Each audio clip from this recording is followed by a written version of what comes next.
I want to just say once again, we are taking applications to be part of the stream team. So, and that we call it stream team, but that includes attendance and grading and everything. So, you know, if you want experience, definitely if you're in film or video, broadcast. Wait, hang on. Man, it's a nice day outside. So if you're in film or video or broadcast, you can get experience directing in the back room, which is really, really great experience to direct a live production. All right. Okay.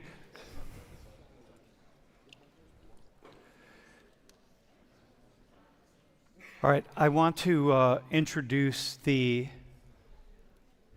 Hey, can y'all do me a favor? Today's the day when you really got to put your phones away, okay? After we take the quiz, which we're going to do in a few minutes. But I'm going to introduce the volunteers before we start the quiz, okay? So why don't we start with you, man? My name is Peter. I'm a third-year aerospace student. And okay, wait, what's your ancestry? I'm ethnically Korean, but I was born in the States. Pretty much. Yeah, well, you know, maybe the shorts give it away, but you know. Hi, I'm Manchu, and I'm a freshman, computer science. Okay, all right.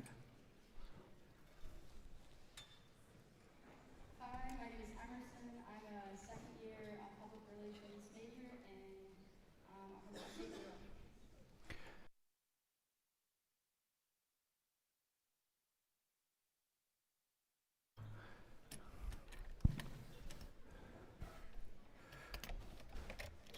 Hey, you guys.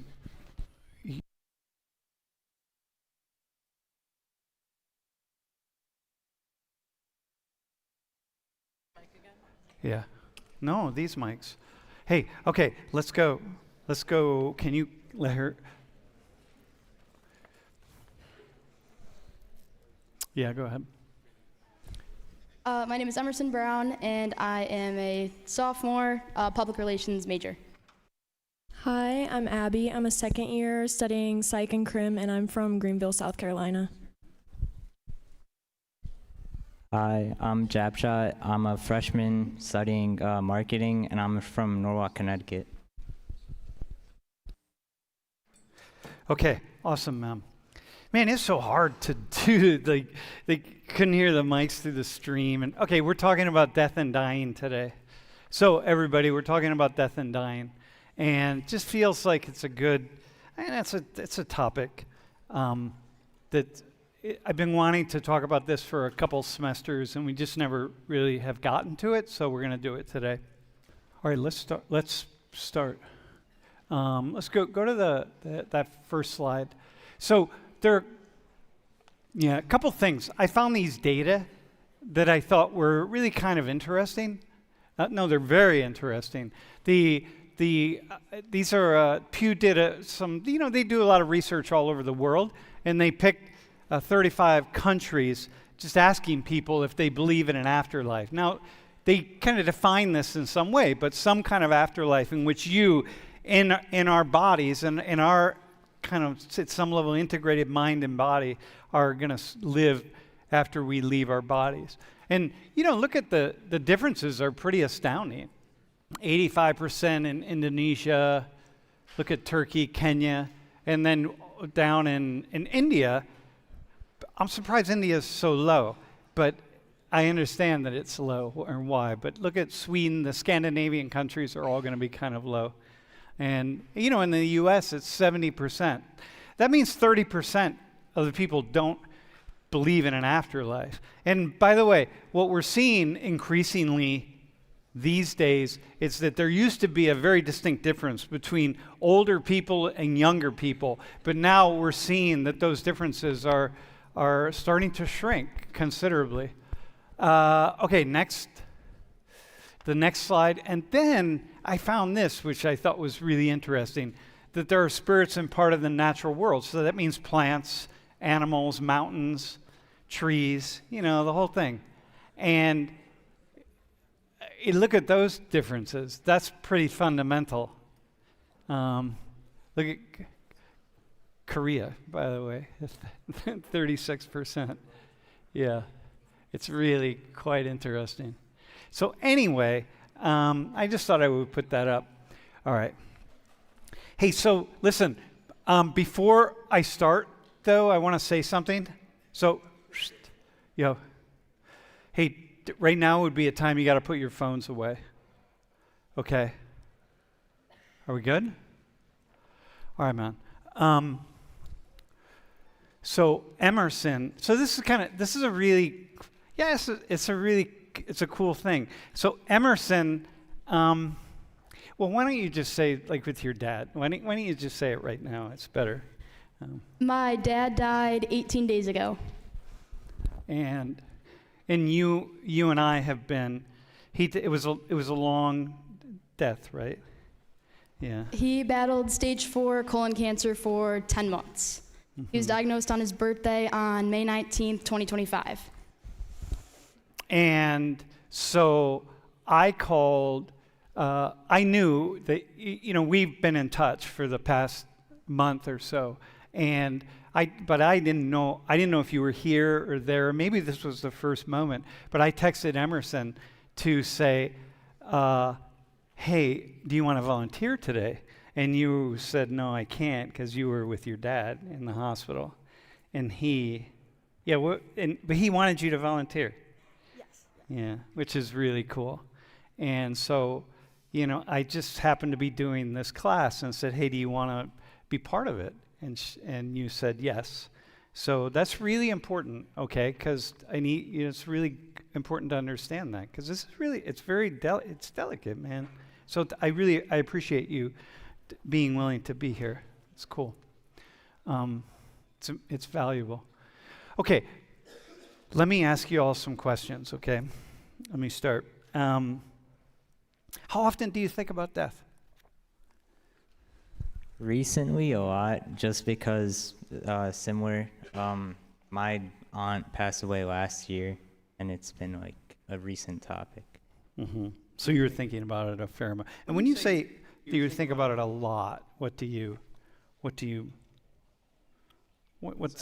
that mean for you? Like, I feel like I think about, like, obviously, like, she was I'm not gonna just talk about her, but she was a big part of my life. So I think about her every day. So it's I think about that, and then that connects to death. Yeah. Okay. That's. Abby, how about you? I wouldn't say I think about it a lot. For me, I think it comes in waves, because I lost my grandma about 3 years ago, and it really impacted my family. And so, kind of like what he was saying, whenever I think about her, I think about dying and death. Mm-hmm. Do you think about your own dying and your own death, or do you think about just in general, especially with everything that's going on in the world, it's definitely prominent more, and I've been thinking about it a lot more, but yeah. Mm-hmm. And so, okay, thanks. Emerson, before your dad was diagnosed, how often were you thinking about death?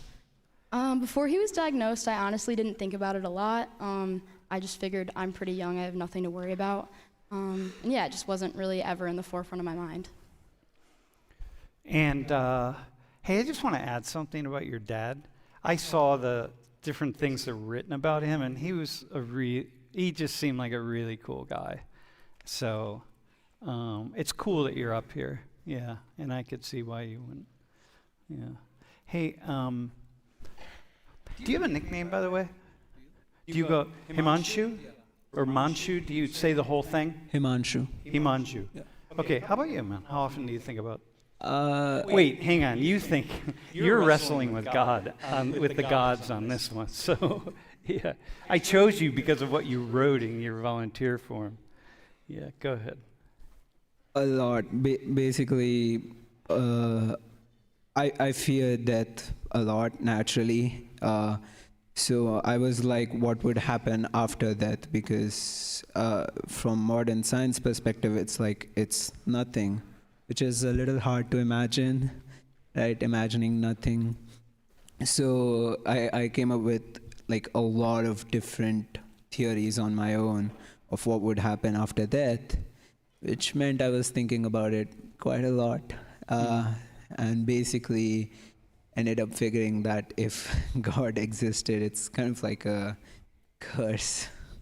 Death is like a curse. No, the afterlife part is like a curse. Oh yeah. Yeah, you said that death. It's been really difficult for you to stomach it. I think is Yeah. what you wrote. Yes. Yeah. Peter, how about you? Not that a lot. I'm not gonna lie to you. I think everybody here has those phases in life where, like, it's like late at night and you're lying in your bed. You kind of get dark thoughts, and that's like part of it. Wait, dark thought. What are dark thoughts Like for death. you? About your family. Death about yourself. What happens afterwards. How do you survive afterwards? Things like that. Mm-hmm. Other than that, I'm not like. Hey, go thinking back about to it that the. much. Go back to that question about life after the afterlife. Do you? What would you say about an afterlife? I believe in afterlife personally. What's that mean? What does that mean to me? Like Yeah. an afterlife? I would like to say safety, like a safe feeling, right? Because like, you know what's going to happen after death. But in reality, I'm equally as confused as everybody else and questioning, Well, some people don't. Some people think they're not confused. So. Yeah, I kind of envy them. I'm not gonna lie to you. There's a certainty, and they're so confident about, they're living life as if they know where they're going. I don't know where I'm going, so. Yeah. Yeah. Himanshu, do you think so? The people who are really certain. How do you, in your mind, as you're wrestling with the gods? Well, you're Hindu, right? Yeah. So I can say the gods, can I? Are you wrestling with all of them, or just is there one in particular, the god of death, that you're really? Use the microphone. Sorry. So basically, I'm wrestling with the concept of death. So not a particular god, because there's a lot of variations and complexity. So I would like to not really think about too much, like go over there. Okay, so when you think about the people who are most Certain. who are most certain, Yeah. do you think that the people are going to different places? The people who are most certain they're going to go there, and the people that are less certain they're going to go somewhere else, or whatever? Because Peter said, "Hey, I envy people who are most certain." Is that? Yeah, I mean, I envy too. It's nice knowing that you don't care what's going to happen afterwards, right? You are certain that that's going to happen. So it's a good feeling to know what's going to happen. But then I like to overthink, so not really a good feeling for me. Yeah. Do you? By the way, can I make my joke of Himanshu's from? He's wearing he's from southern India, where today, right now, it's probably like 110 degrees already. So this is cool for him, even though it's about 80 degrees out here in State College. Hey, how?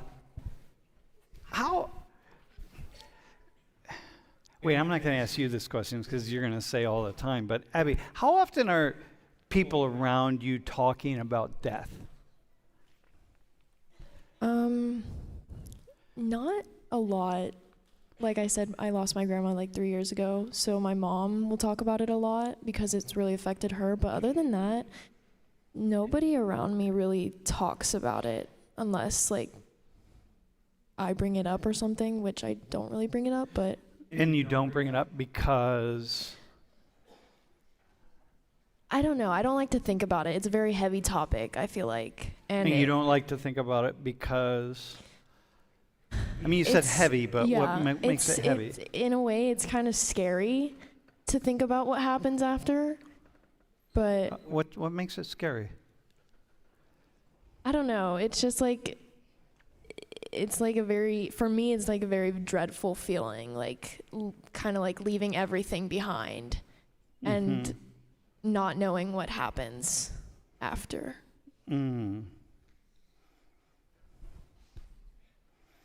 Do you, what makes it do you feel like it's dreadful? Do you have that? Like, where's your dad right now? I kind of think, I don't really know what religion I am, but I think he's like watching over, but I don't know how. I kind of think that he can see. Here, hold the mic a little closer, yeah. I think that he can see what I'm doing, and like I think he can watch my everyday life, but I don't necessarily know where he is.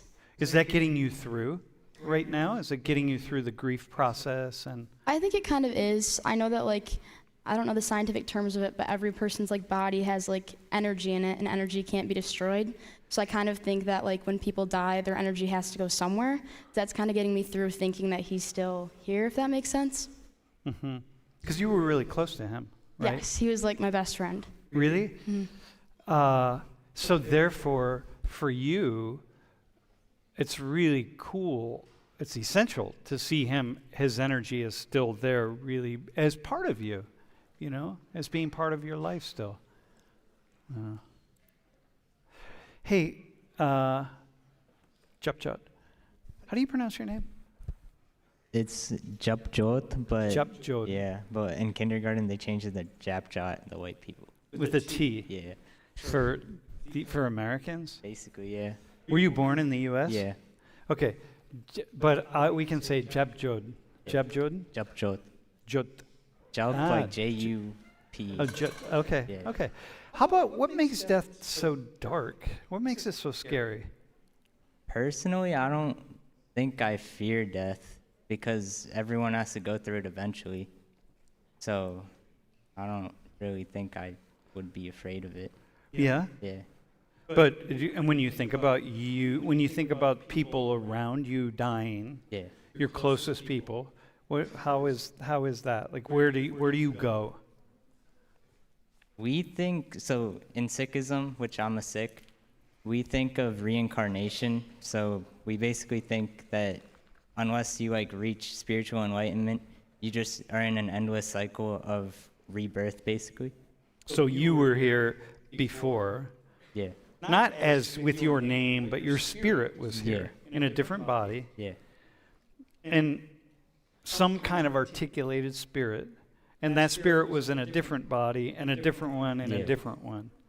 And the fact that yours came back is an indication that you didn't reach a level of enlightenment in any of those, that your spirit didn't in any of those past incarnations, so you're still here. Yeah.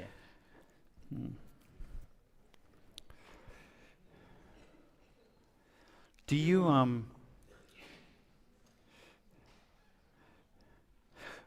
how is it helpful for you to see death, to see our lives as really rooted in reincarnation? Because we don't have that. I mean, you said your dad is out there watching you, but he's not is he coming back? No. He's not coming back. Okay, so if you were sick, you would say he's coming back. Can you say more about that? So an example of this is when my aunt died. So my mom, she believes that her sister comes back as like a ladybug, and every time there's like, we went to a funeral recently, and there's a ladybug next to her, like on her shoulder. So A ladybug. Yeah. So she believes that was her. That was your aunt. Her sister. Yeah. Her sister. You know, can I just say something? I want to say something on this. You know,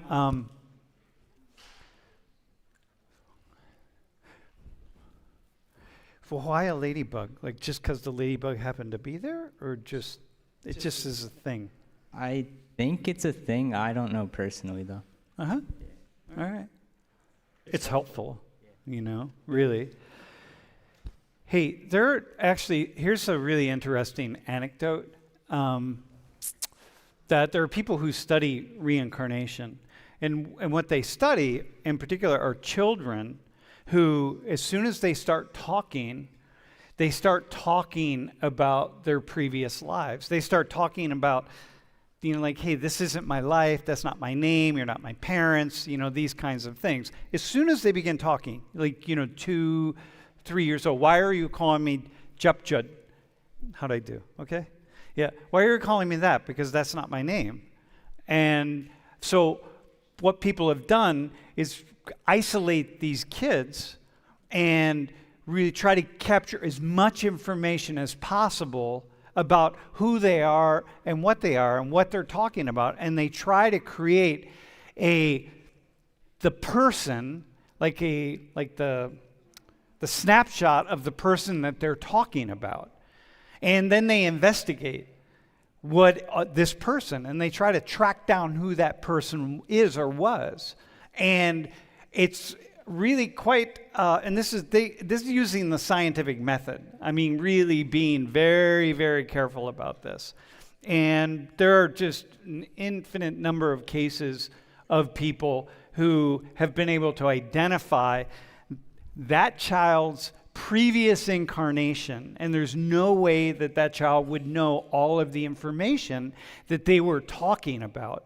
I mean, down to like which house they lived in and what the house looked like, and the dog they had and the previous color of the house and the school they went to. And there's one case that I was reading about, because I get obsessed with this, where this child walked in the house and said, "Hey, this isn't the living room of the house I grew up in, because it's different." And they just realized that, they had built a new wall in the living room that was never there. And the child said, "In my closet, I lived in the back bedroom, in my closet, when I was a kid, it was a really old house, I wrote my name on the inside of the closet wall." And they went back there, and the kid's name was on the inside of the closet wall. That's pretty, and that was decades earlier, man. So anyway, it's really fascinating to imagine. Okay.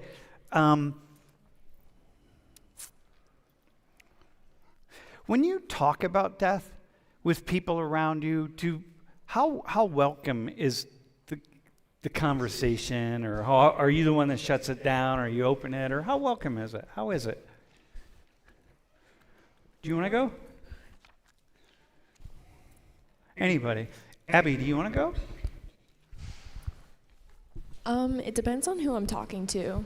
My siblings, whenever it gets brought up, they're very against it. They're like, "No, I don't want to talk about this," because I'm pretty sure it just scares them as well. And it scares them because?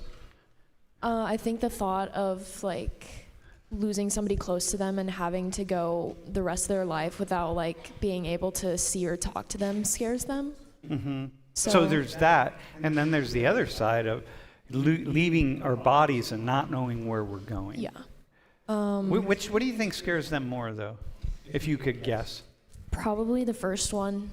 I know they're I don't know, they're very anxious when it comes to that. My parents will bring it up when I die, and they'll be like, my brother specifically, he'll be like, "No, I don't want to talk about this. Let's not talk about this." What's the benefit of talking about it, about death? What do you think? What's the benefit? I think it's good to talk about it, to sort of have a plan. If you lose a parent, I think it's good to have a plan, and it's good to ask them what they want. Yeah. Yeah, a lot of people have no idea. Yeah, my parents personally, they don't want funerals, and so that we have to take that into consideration and deal with that in a personal way. It's different for everybody. Mm-hmm. Emerson, how about you? Your dad, it was a 10-month process of him dying. So how did the conversation change as those 10 months went on? Honestly, death wasn't very talked about. It wasn't talked about until his second to last day here. Obviously, he made his will in around July, but when he started getting sicker, and then in his last month he was alive, and when he was in the hospital, he wanted to keep fighting, and he didn't stop fighting until the second to last day he was here. When he got placed on comfort care, so death just wasn't an option to him. So that kind of just didn't. We didn't talk about it. He didn't want to address it, and then we didn't want to upset him. Obviously, we started talking about it probably a week before he died, and then we started planning, but under his nose, because we didn't want to upset him, because he he was just very hopeful. I think he was definitely scared. So I think that a big aspect of this whole experience is he didn't want to talk about it because he was scared. So he was probably very sad about leaving you all, right? That's the hardest thing. It's the biggest reason we don't want to talk about it, because we don't want to have to say goodbye. Like, how do you say goodbye to your daughter? You know, how do you do that? Which is one of the reasons we're in this conversation, because this is a thing. So eventually, though, you said goodbye. So I said goodbye, but it was in his last few hours of life. His breathing he started the like death croak, but we thought he had a few more hours, and I was at the hospital for probably 11 or 10 hours that day, and I was talking to him, and I said, goodbye, I'll come back later, because we thought he was going to die the next day. My mom she stayed with him the whole time, and she left the room to fill up her water bottle, and so only my dad's best friend was in there, and then he passed. So we kind of think that he was holding on. He didn't want us there. But yeah. You know what? Hang on. Sorry I cut you out. Sorry. You were saying he didn't want you there. Yeah. Dude, that is so common. You know that's common. Did they tell you? Did hospice tell you how common that is? Yeah. It's the most common thing, is that people will wait till the closest ones around them leave until they leave their body. And so, yeah, it's exactly it. Your mom goes to fill up her water bottle, and he's like, okay, I'm out. I don't know why that is, but, man. Do you have things that when you look back in retrospect, you had a really close relationship. So are you satisfied with how satisfied are you? I'm satisfied that I got to say a lot of things. Obviously, I just wish he was still here. But I don't know, I spent a lot of time with him the last few months of his life, just hearing stories and talking to him, so I feel satisfied.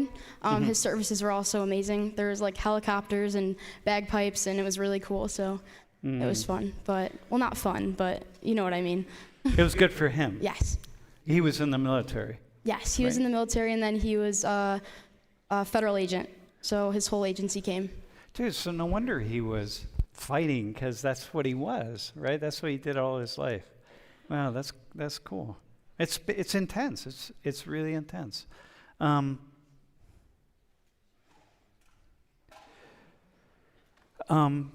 if you were talk about death, like what's the thing that you're most afraid of when it comes to talking about death?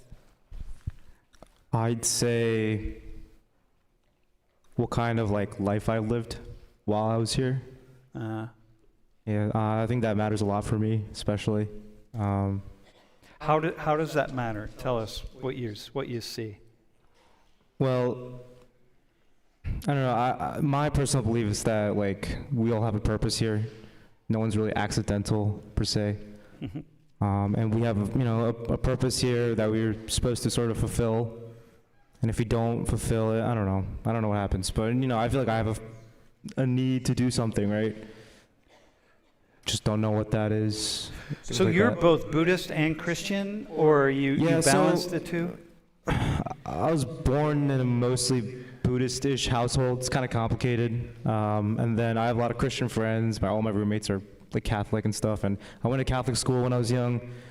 I grew up in like Philly, so the school district wasn't very good. So my mom sent me to a Catholic school. Learned a lot about Catholicism, Christianity. And even to this day, I still have a very heavy interest in both religions. They mean a lot, both to me. So when you think about death, which one do you draw on more? Buddhism or Catholic or Christianity? That's a hard question.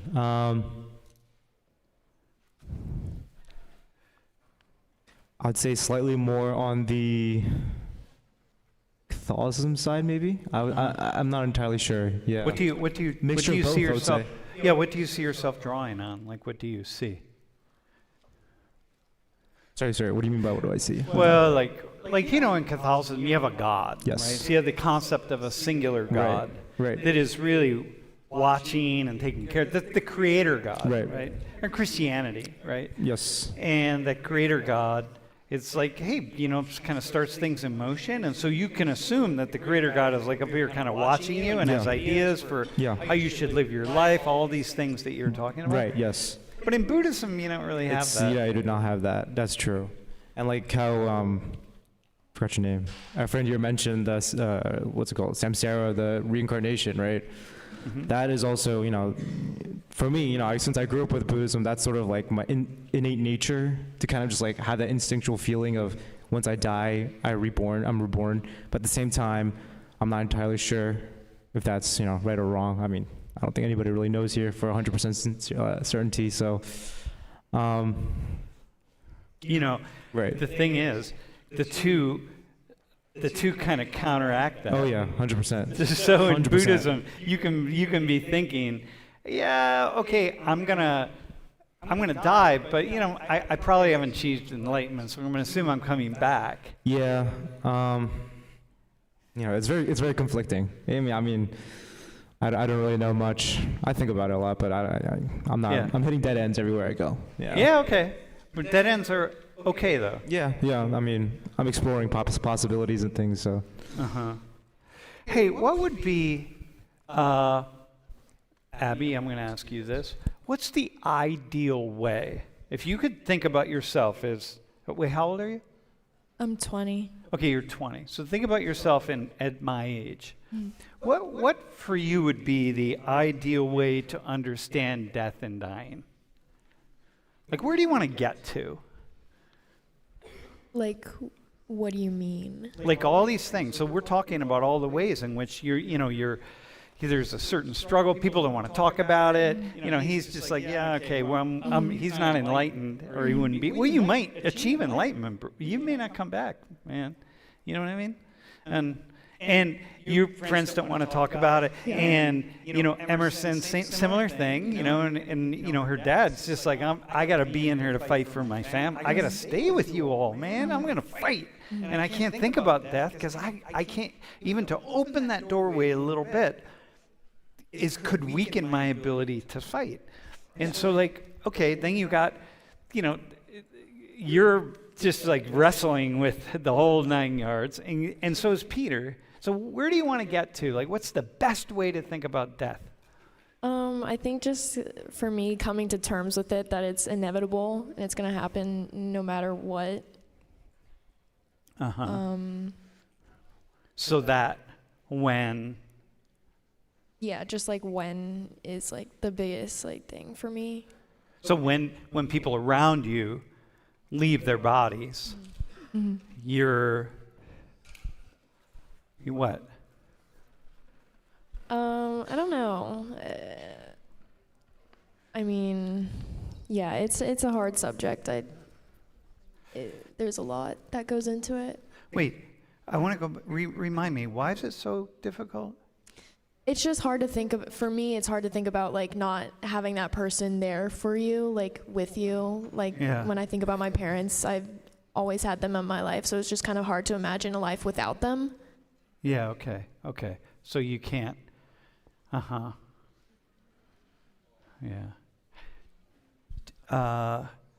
Jepchut, where would you like to be? What's the ideal way to think about death and dying for you? That everyone around me, my close ones, are ready for me not to be there. They're ready. Yeah. Everybody's ready. So when you leave, when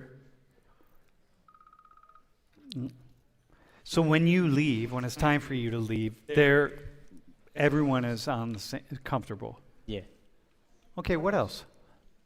How about just for you? Hold the mic close too. How about for you? What else would be the ideal way to? I don't really know. What do you think about the fact that we're having this conversation? It's a good thing, not so good thing, bad thing? It's a good thing because everyone should talk about it at least to know where they stand on death. Yeah. Yeah. Well, it evolves, right? But it's something that...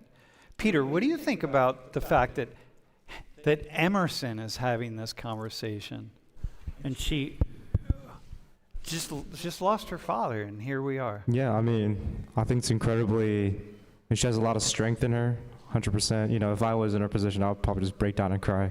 I'm not gonna lie to you. And it's incredibly recent as well, you know, it's incredibly fresh in her. You know, I'm a little bit shocked myself, you know, that someone is able to come up here and you know, talk about this and with such a straight face as well, you know. So how are you able to talk about this? What allows you to talk about your dad? I can talk about him because I think he's worth talking about. That kind of pulls me through, as I want everyone to know who he was, how amazing he is, and I think that's kind of what gets me through. There are days where, like, I can just break down and cry, but I think it's more of the fact that I want to talk about him because he lived such an exciting, like, amazing life, and it makes me feel better to talk about him. So it sounds to me like the more we live life, the more we embrace death, right? So the two go together, bro.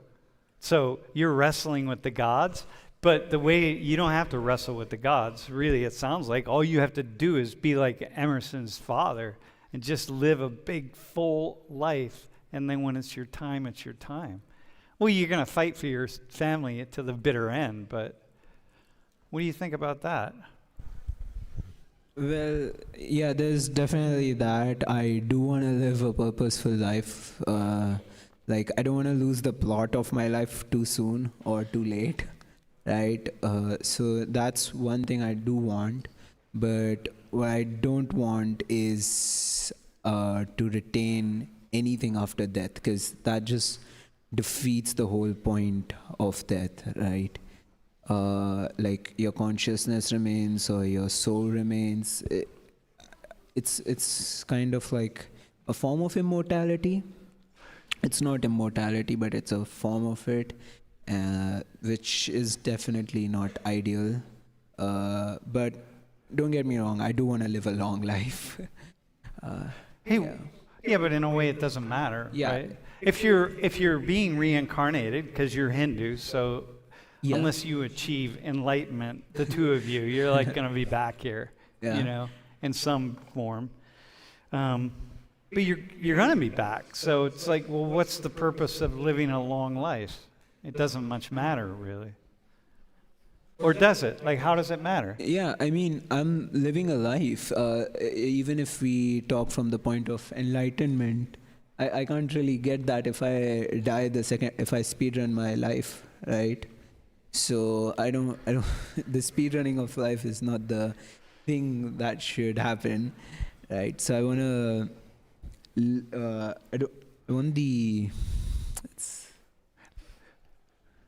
Hey, let me ask you a question, specific question. So your thought system revolves around reincarnation also, right? sort of, it would be ideal, but I would prefer the void part. Like, The what part? Hold void. the mic. The void part where you... Oh, the void. Yeah, just you die, that's it. That's the end. Why would you prefer that? Like, what makes that preferable? It gives that sense of, it's not purposeless, right? It gives you that sense of you have to find your purpose. You have this finite time, you have this resource, right? It's if it's all pointless, right? If you're gonna go in heaven, or you're gonna go in hell, right? It's like life becomes a college exam, right? What happens afterwards all depends on this, what you do here. Okay. Right. Okay. Huh. So this becomes pointless. I don't want my life to become pointless, right? Reincarnation would make it pointless, but the void one makes it purposeful, like gives you a reason. Like, you really there's an end, man. And you There's better an get your end. act together. But Yeah. when you walk out that door at the top, that's the end. That's the of the day. Yeah. Like, okay, so hey, so that's how you, so really in a way you want to see that. Yeah. So why don't you just convert to, Abby's a Mormon, you could just convert to Mormonism. Or like Peter, you sort of started with Buddhism, you grew up with Buddhism, but in a way you're like kind of lean toward Christianity. You could just do that. Just embrace whatever. Because the question is, what do you want to think about?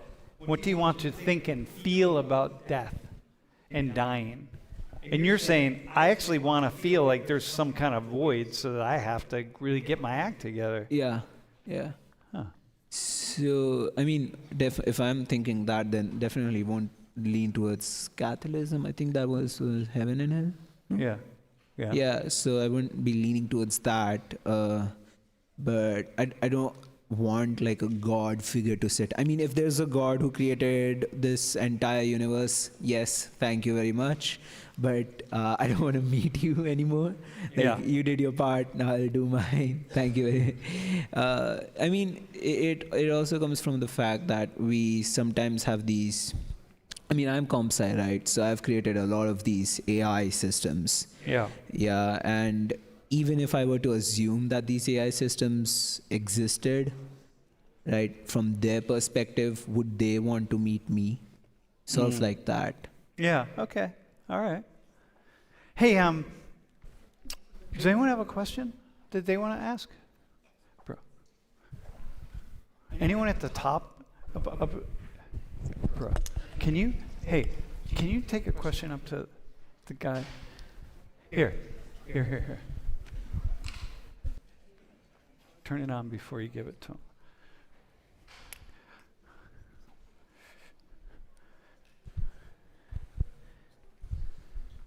How much do you think that believing in a certain afterlife changes how you live? How much does it change how you live? Abby, you want to take that? It kind of gives me a sort of peace because within my religion there is like an afterlife, and so we believe in like resurrection and stuff like that. And Are Mormons? Do all Mormons just get resurrected with other Mormons? That's an idea, right? I've never heard of that, but Okay. I mean, maybe. I don't think so. I think everybody does personally, but Okay. we all have like a spiritual body. Like our bodies will be perfect after we die, in a sense. Mm-hmm.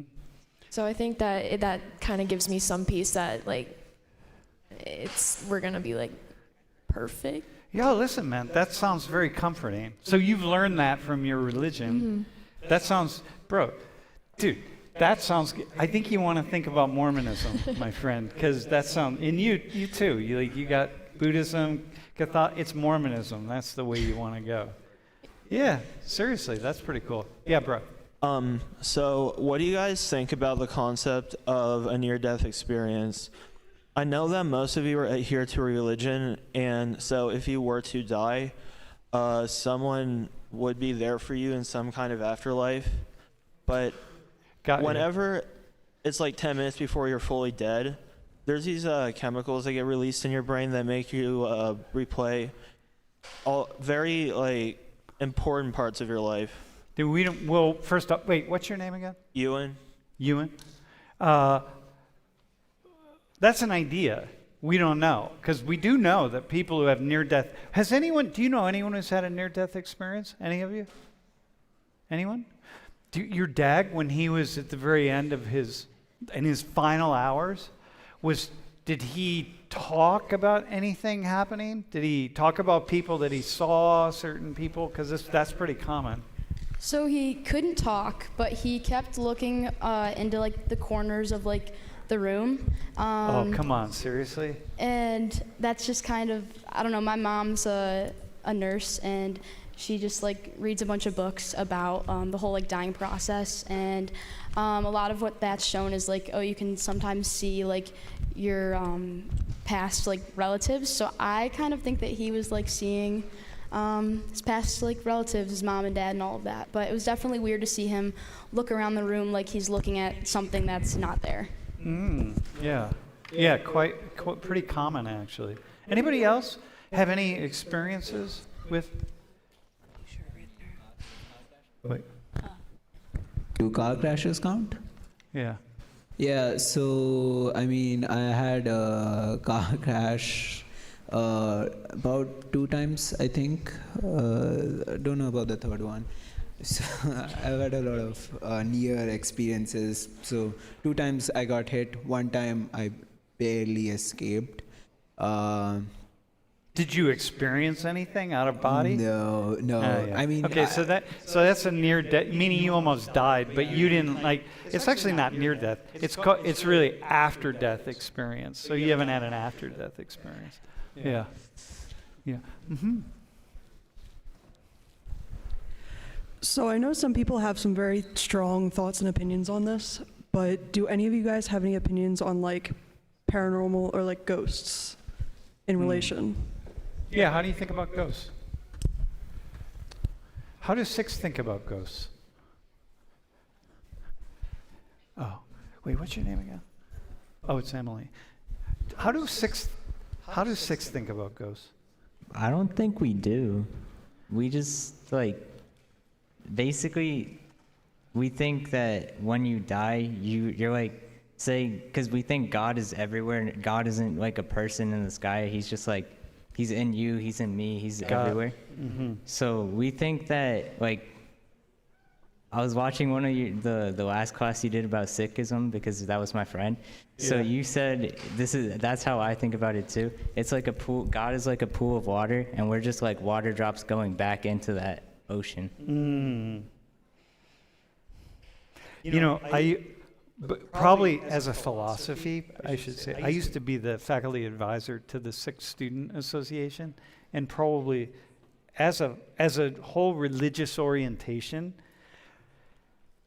I would say if I could embrace any one singular entire religious philosophy, theology, Sikhism is the closest that really makes sense to my experience of the world. And I used to wear a kara. Kara is like is this connects you to the Godhead. You have one right here, man. And for years I wore that just as a way to think about it. Hey, okay, yes. So my mother had a near-death experience. She had a heart attack and her heart stopped. And so she's alive now. She's had her heart restarted. But while that was happening, she described what death was like, and she told me that it was nothing. That she during that time there was just nothing. So her experience was it was nothing at all. Yeah, nothing at all. Yeah, that's interesting. Lots of different experiences, man. All right. Hey, can you go take it up to the guy up at the top? Yeah. All right. Any questions? Do you have a question? Bro. Yeah, so about near-death experience. So I had cancer when I was 16. So death never really came up, or at least on the level where I was oh, I really need to consider this. But I definitely thought about it on my own. It was really interesting because I definitely spent a lot of time thinking about it, and then I hit a point where it was done, boxed away. And I really didn't think about it, and I don't think about it since then. And so it's almost like I've kind of had that I don't know, that discussion with myself, and it's over because I had that experience of really needing to think this could happen, am I okay with that? Obviously now I don't have to worry about it, but I just think that kind of near-death experience, what sticks with me the most is kids less than half my age, scars all over their heads, and yet, I just really like to think about what does that conversation look like? How do you answer that question for someone like that? So let me ask you a question, right? So you had, what cancer do you have? So it was lymphoma. I never let them tell me what stage it was, which, considering they kind of obliged with that, I assume it wasn't major. It's about 6 months of treatment. Uh-huh. But you had to confront your the end, really. I mean, you're thinking cancer is cancer. I felt like it would be responsible to at least, think about as much as I can. So how much do you think about death today then? How did that shift you? Not a lot. Most of it is now kind of just channeled into how how I can help other people maybe not think about it as much who are going through similar things or whatever. Okay. Yeah. Someone else. Yeah, bro. Hello. Oh, stand up. Wait, and what's your name? Sorry. My name is Hassan. Hassan. And because we talked a lot about religion today, I just had like a particular question, not directed to anybody, but what are your thoughts on Shintoism? Wait, hold the mic close so we can hear. Sorry. What are your thoughts about Shintoism, which from my understanding in context is a religion in East Asia, what I'm thinking about primarily Japan, where like those who are deceased essentially come back and possess inanimate objects. To me, it kind of reminds me of like when people do cremation and save ashes. I think, this concept like might comfort people because, in essence, they're still here with you. And, if you, from my understanding, like they go to gates and they might feel the essence of like those who are close to them. Yo, that's a great question. Does anyone have a response to that? Does anyone know anything about Shintoism? Because I can respond to it. Do you have something for your dad? Do you have like a little, like in your house, like an altar or some place that's kind of set up with his things that you can go to and feel like your dad is right there? Or is your dad kind of everywhere?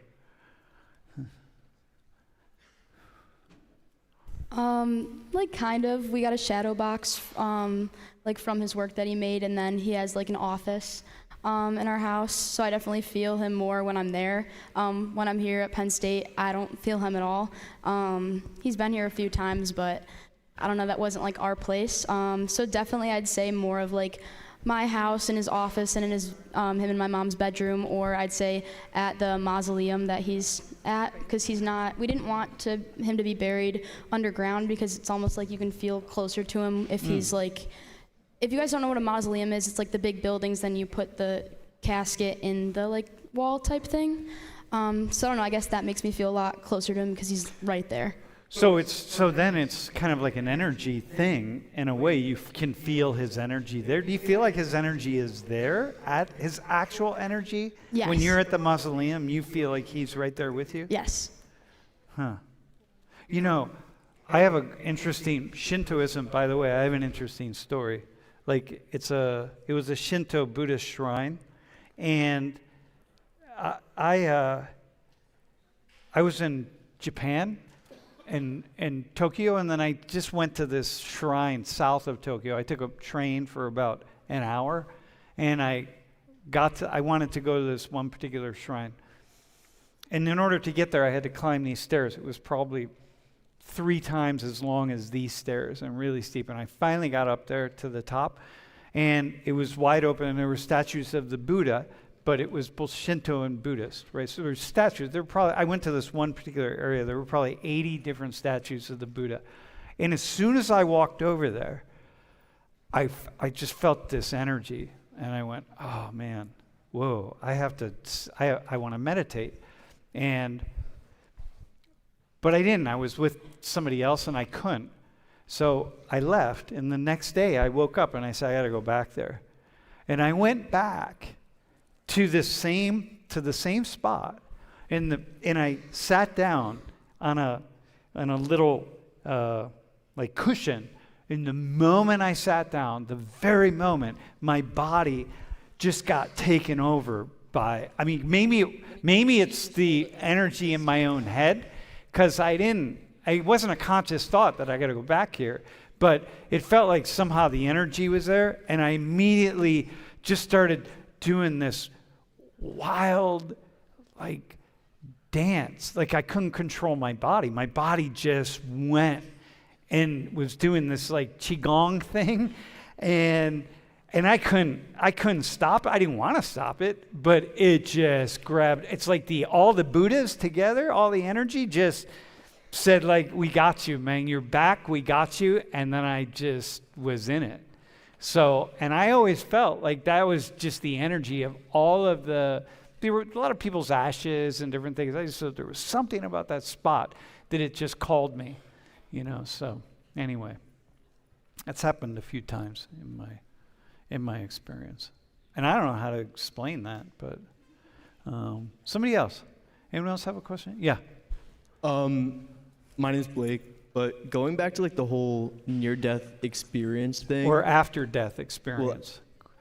Like, I mean, there's a near-death, meaning that, you know, you get in an accident, you almost die. But there's an after-death, what we're talking about, like you literally die, and then things start happening. You know, you come back and you... Like, when I was younger, I want to say it was like kindergarten, I was on vacation with my family, and I didn't know how to swim at the time, and I drowned. And everything kind of just went dark for me. And then all of a sudden, it, like, I haven't really thought about this much, but I find comfort in this in a weird way. There's just a bunch of lights, and then, like, a voice kind of pushing me back, if that makes sense. Like, it was kind of just like, it was a really comforting voice. And, like, just thinking about death and with everything, I kind of always think back to that moment, because I hear people say, like, that they've died and that they've heard nothing and they come back. But in my own personal experience, it just felt like there was something after the fact, and that thing even pushed me back to life, kind of makes me feel comfort in knowing, personally at least, that there's something on the other side, and like there's something kind of comforting us and kind of guiding us through life. So you're living with that now? Yeah. I kind of just, it's in the back of my mind sometimes, and it kind of reinforces this belief that I have that everyone kind of has like a clock above their head per se. Yeah. And like, if it's your time, and like, it's kind of morbid, but like, if it's your time, No, it's wait, your hang on. time. What makes it morbid? What do you mean? I don't know, like, I just think that the idea of death in and of itself is kind of morbid. Wait, like, it doesn't sound like it though, because it sounds like you just gave us a really cool vision of death. So I don't know what's morbid about that. I don't know, just like the thought of it is kind of morbid in my opinion, but at the same time, it's not. Yeah, just first off, hang on one second. Does anyone do you have a question for him? Who has a question for him? He's told a really cool story. Was the voice that you heard when you were, like, when your eyes were closed and I guess you were dead, coming back to life, was that different than the voices around you? Or was there anyone, like it's completely factored out that it wasn't anyone around you and it was, like, actually, like, a voice that you were hearing? It's actually funny that you just said that, because I was telling him the story earlier, and he was asking me if it was my dad, because when I woke up, my dad was right in front of me, and I was telling him that it was kind of like a voice that I've never heard before. And, like, I know, like, what the people around me sound like, and, like, it wasn't any of them. And that's kind of the only way I could explain it. And I've been thinking about, like, the voice has kind of just, like, been with me ever since. Like, if that makes sense. But I know that it wasn't anyone that I know. But, like, it was kind of just, you know, when you hear a voice and you're kind of like, okay, like, that's a really comforting voice, like, I feel safe. It was kind of like that. Huh. So, listen, man, I have a question. It seems to me that, does anyone else have a question for him? Do you have a question for him? Hang on, Peter's got a question for you, bro. Yeah, I would ask, you know, first of all, are you religious? And second of all, how has that experience kind of, you know, questioned spirituality or anything like that? I would say for the religion, it's kind of like the most basic form for me. Like, I'm not super religious, but I'm not, like, not religious. But it has made me a more spiritual person. Like, it's kind of made me believe in, like, the afterlife and, like, I guess ghosts and, like, all that kind of stuff. And it's kind of made me walk through life thinking that either, like, my family that's passed, or, like, even, like, pets that I've had that have passed, like, that they're always around and watching over us, and that like, it's just, there's, I guess, spirits all around just, like, making sure we're safe in making sure where we're supposed to be. And like, hey, when you tell this to people, do they say, wow, that's interesting? Are they more inclined to say, wow, that's really interesting, let me think more about that? Or are they more inclined to say, oh, that's really morbid, don't talk about that? in all honesty, I don't really talk about it a lot, just because like, I don't know, sometimes I just like, am I insane? But the people who I do tell, it's kind of a mixture of both. Some of them are really interested, but then some of them think that like it is really morbid, and like they just think I'm like just making stuff up. You know, I have this idea that maybe a lot of the religions, you know, a lot of the religious orientations that people have are built upon people's lived experiences. And all throughout history, people die and they come back. I mean, you know, they stop breathing for periods of time and then they come back. And because that's always happening.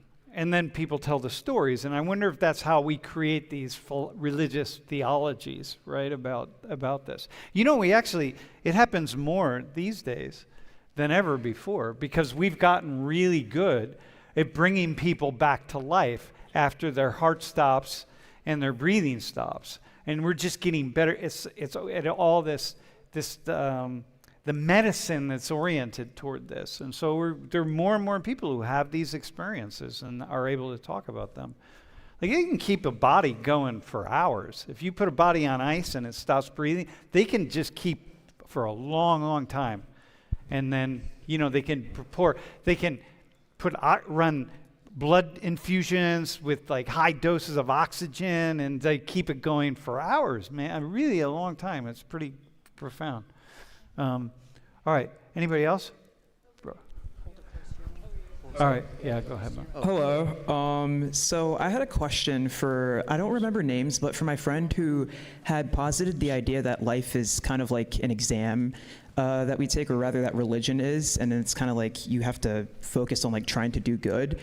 I noticed that there's like an appeal towards Catholicism. Could I posit the idea that instead of it being like an exam, it's just one thing that you do? Because like what I would say is, like, as a Christian, I believe that you believe in Jesus, and once you place your faith, everything else follows. So it's not about trying to do good or trying to do like meeting some bar or deadline. It's just one step and one decision that you take, and then everything follows after. So I would say like it's not as complicated under the guise of like Christianity or Catholicism as you might think. It's a lot more clear and cut and simple, and you get assurance in doing so. Yeah, okay. It's clear and cut and simple, which is one of the reasons people are going to embrace. We're going to embrace things that are clear and cut and simple, as opposed to, you know, like, I'm not really sure, and so therefore I'm going to feel some kind of way about it. But yeah, I hear that. Hey, by the way, was your dad's funeral, was it more a time of mourning or was celebration of his life? To answer Stephen's question. I'd say it was more of a celebration. My dad, before he passed, like in July or August, he told my mom, I want two things. I want a celebration and I want bagpipes. And both of them were there. So I viewed it as more of a celebration, just because there was so many cool aspects. There's a 21-gun salute, there was a helicopter, fire trucks. Like, it was really big, and I hate to say it, but like, I had fun because it was supposed to be fun. Yeah, no, it's a celebration. That's what that's what your dad would want. He wouldn't say, like, hey, I want you to sit around during the celebration and curl up in a ball and cry, you know? So it's kind of interesting that that's kind of a thing that we have. Yeah, okay, that's cool. Do you have another question from the stream, by the way? Panda Frank, how has your view on life changed after a close family member has passed away? Bro, have you had anyone pass away this close? Yeah, couple. How has your view on life changed when they died? You said that with your aunt, it led you to really engage more. Do you have it? Yeah, might sound really cheese, but, you know, live your life to the fullest, right? You only get one shot. We don't know what's happening after this. The only thing certain is now and, you know, how you plan your future. So keep those certain things certain. That's very So much- for you, it led you to really embrace your life a little more. Yeah, embrace your life a little more, you know. Make it meaningful, you know, don't waste time, you know, find things that are not only productive but purposeful. Yeah, I think it does. It did that. Would you say with your aunt when it was you? Your aunt died, right? Or it was you?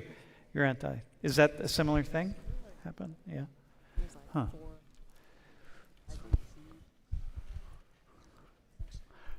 What else? Oh wait, and you had a question. All right, go ahead. Okay, so if you have the opportunity to prolong your feeling that someone still exists, like making sculptures, naming building after them, or creating an AI model, AI chatbot, for those who think the topic is dreadful, would you do it? And for those who believe in like coming back, what does that mean to you? Can I ask you a question, actually? When you think about people remembering you when you die, how often do you think about that? I want people to remember you and me when I die. I mean, I do put my names in my in the software I wrote, so hopefully somebody see that in the future. And you want them to do that because? Because I existed. So it's a way for you to be able to say, I lived, and yeah. It's like you live forever. It's like I probably can't be in a history book, so in some way I wish to leave some kind of mark. Okay, so here, I'm going to respond to that, and then we're going to, what do you wish people will remember when thinking about you? So here's the thought. Recently, as like I get to my age, so I'm older than all of you, right? I've come to have to realize that, you know what? I'm not taking anything.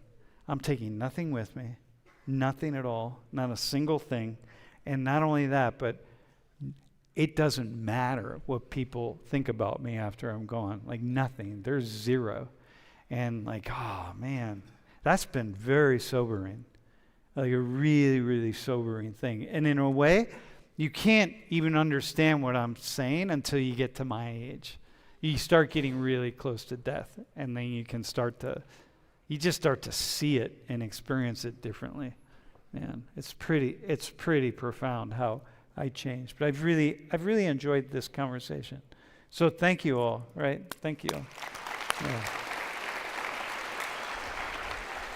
And thank you, Emerson, for bringing your dad here.